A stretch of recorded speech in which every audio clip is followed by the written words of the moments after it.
پرانے زمانے کی بات ہے، کئی صدیوں پہلے، جب شہروں کی چہل پہل کم اور انسانوں کے دل زیادہ روشن ہوا کرتے تھے، ایک دور دراز وادی میں ایک قبیلہ آباد تھا جسے لوگ وادی نصیر کہتے تھے۔ یہاں کے لوگ سادگی، ایمانداری اور شرافت کے لیے مشہور تھے۔ اس وادی میں حکیم راشد نام کا ایک بوڑھا، دانا اور نیک سیرت شخص رہتا تھا۔ وہ اپنی عقل، انصاف اور دانائی کی وجہ سے قبیلے کا سب سے معزز آدمی سمجھا جاتا تھا۔ لوگ دور دور سے اس سے مشورہ لینے آتے، اپنی مشکلات سناتے اور وہ ہمیشہ انصاف سے فیصلہ کرتا۔ راشد بوڑھا ہو چکا تھا۔ اس کے 3 بیٹے تھے: فہد مضبوط مگر چالاک، دولت کا رسیہ; ضامن نرم دل مگر کمزور فیصلہ ساز; حارث نیکی پسند، بردبار، انسانیت کو مقدم رکھنے والا۔ بوڑھا باپ جانتا تھا کہ اس دنیا میں ہمیشہ نہیں رہ سکتا۔ اسے یہ فیصلہ کرنا تھا کہ اپنی ساری میراث، فیصلوں کی ذمہ داری اور گھر کی سربراہی کس بیٹے کے حوالے کرے۔ ایک دن صبح سورج کی پہلی کرنیں وادی کو روشن کر رہی تھی جب راشد نے اپنے بیٹوں کو بلایا۔ اپنی پرانی لکڑی کی صندوقی کھولی۔ اندر 3 پتھر رکھے تھے۔ پتھر عام نہیں تھے، صاف، چمکدار، مگر ان کی چمک میں ایک عجیب سی روحانیت تھی۔ راشد نے کہا، میرے بیٹو، ہر پتھر نہ قیمتی ہے اور نہ عام۔ اصل قیمت انسانوں کی نظر، نیت اور سوچ سے بنتی ہے۔ جاؤ اسے بیچ کر آؤ۔ جو پتھر سب سے زیادہ قیمت پر بیچے گا وہی اس گھر کا وارث ہوگا۔ مگر یاد رکھنا، قیمت وہ نہیں ہوتی جو ہاتھ میں آ جائے، قیمت وہ ہوتی ہے جو دل کو روشن کرے۔ تینوں نے سر جھکایا اور سفر شروع ہوا۔ فہد کا سفر۔ فہد جوان، طاقتور اور سریع العقل تھا۔ وہ اپنی ظاہری طاقت اور چالاکی پر بہت ناز کرتا تھا۔ بازار میں شور تھا، دکاندار آوازیں لگا رہے تھے، سوداگر مال بیچ رہے تھے، بچے دوڑ رہے تھے۔ فہد نے بلند آواز میں کہا، سن لو، میرے پاس ایسا پتھر ہے جو کسی کے پاس نہیں، ایسا قیمتی کہ بادشاہوں کے محل میں بھی نہ ملے۔ لوگ پتھر دیکھنے لگے۔ ایک شخص نے پوچھا، یہ پتھر قیمتی کیوں ہے؟ فہد نے جھوٹ بولا، یہ پتھر پہاڑوں کے دل سے نکالا جاتا ہے جہاں پہنچنا موت کے برابر ہے۔ اس بوڑھے نے کہا، اس میں تو کوئی خاص چمک بھی نہیں۔ فہد نے جھوٹا دعویٰ کیا، یہ پتھر چاند کی روشنی میں رنگ بدلتا ہے۔ دکاندار حیران ہوا۔ فہد نے بس جھوٹ پر جھوٹ بولا۔ آخر ایک دولت مند سوداگر اس کے جھانسے میں آ گیا۔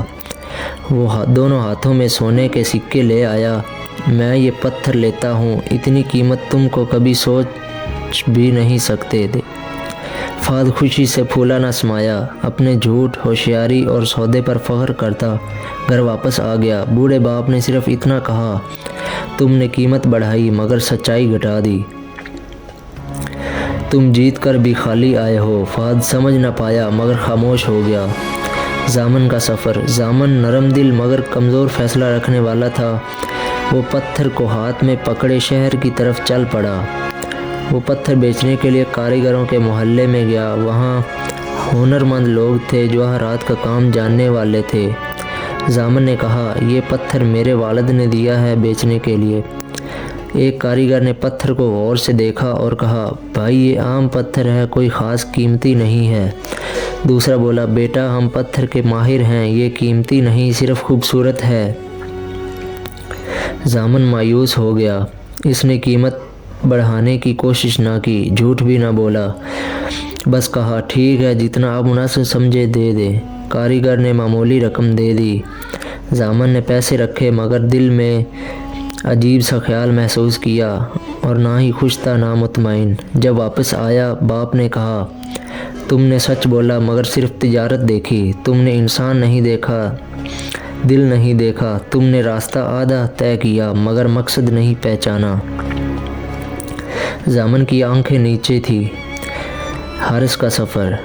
حارث پتھر لے کر طویل سفر پر نکلا۔ وہ سوچتا رہا، ابا نے کہا تھا قیمت دل کی نیت پر ہوتی ہے، شاید پتھر کی اصل آزمائش کچھ اور ہے۔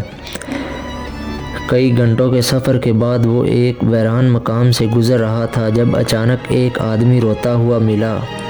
اس نے کپڑوں کی بوری پکڑ رکھی تھی، چہرہ تھکا ہوا تھا اور آنکھیں آنسوؤں سے بھیگی ہوئی۔ حارث نے پوچھا، بھائی کیا ہوا؟ آدمی نے لرزتی آواز میں کہا، میری بیٹی شدید بیمار ہے، حکیم نے دوائی بتائی ہے مگر میرے پاس پیسے نہیں۔ وہ زمین پر بیٹھ گیا اور روتے ہوئے کہا، کاش میرے پاس کچھ بیچنے کے لیے ہوتا، کوئی قیمتی چیز، میں اپنی بیٹی کو مرنے نہیں دے سکتا۔ حارث کا دل تڑپ اٹھا، اسے باپ کی بات یاد آئی، قیمت دل کی نیت میں ہوتی ہے۔ حارث نے بغیر سوچے پتھر اس کی ہتھیلی پر رکھ دیا۔ آدمی نے چونک کر پوچھا، یہ کیوں دے رہے ہو؟ حارث مسکرایا، مجھے شاید کچھ قیمت نہ ملے مگر مجھے انسانیت کی قیمت معلوم ہے۔ جاؤ اپنی بیٹی کا علاج کراؤ، اللہ تمہارے ساتھ ہے۔